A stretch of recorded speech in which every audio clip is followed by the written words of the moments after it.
If you've been reaching for brown rice at the grocery store or proudly subbing it in for white rice during takeout nights, convinced you're making a smarter, healthier choice, it's time for a serious reality check. Behind the marketing and nutrition blogs that hail brown rice as a clean-eating staple, there's a deeply concerning truth.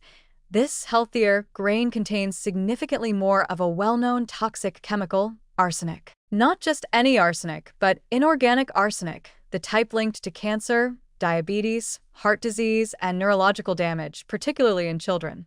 According to a recent study, brown rice contains up to 40% more inorganic arsenic than white rice. That's not a minor difference. That's a toxic payload hiding beneath a health halo. Let's not mince words. Arsenic is not something you want to be consuming in any amount. This is the same chemical that's been used for centuries as poison in criminal plots, and it's still just as deadly. Except now it's lurking in our food supply, disguised as health food. Chronic exposure, even at low levels over time, has been linked to skin disorders, gastrointestinal issues, impaired cognitive development, and an increased risk of lung, bladder, and skin cancers. And brown rice, thanks to its retained outer layers, holds more of it than its white counterpart. This isn't just an abstract chemical problem. We're talking about an everyday food that many people, especially the health-conscious, eat multiple times a week.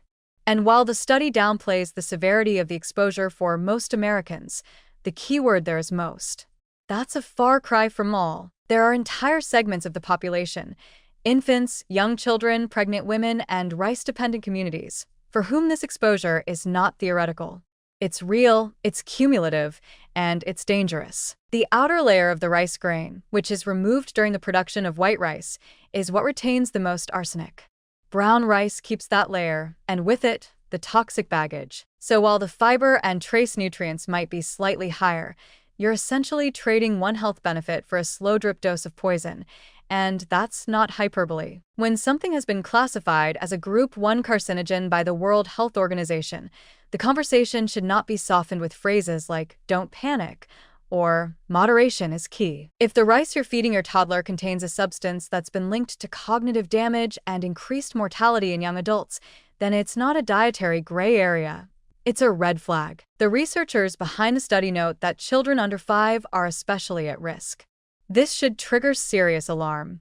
Their smaller bodies and developing systems make them more susceptible to toxic exposure. Yet brown rice and brown rice-based products like cereals, puffs, and milk substitutes are routinely marketed to parents as nutritious options.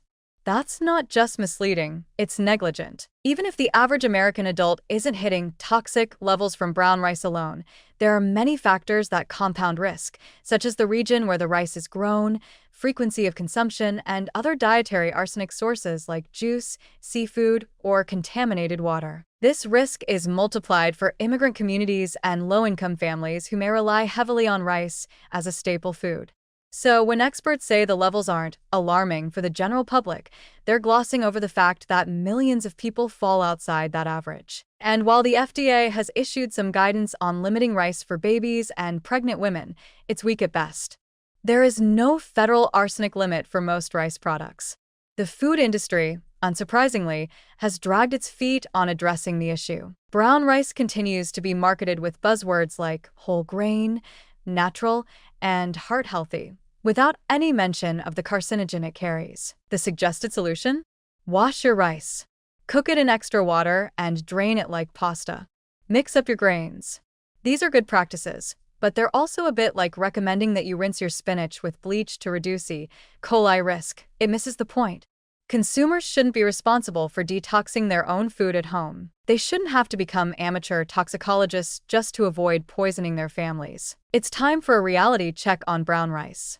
It's not the enemy, but it's certainly not the hero we've been sold.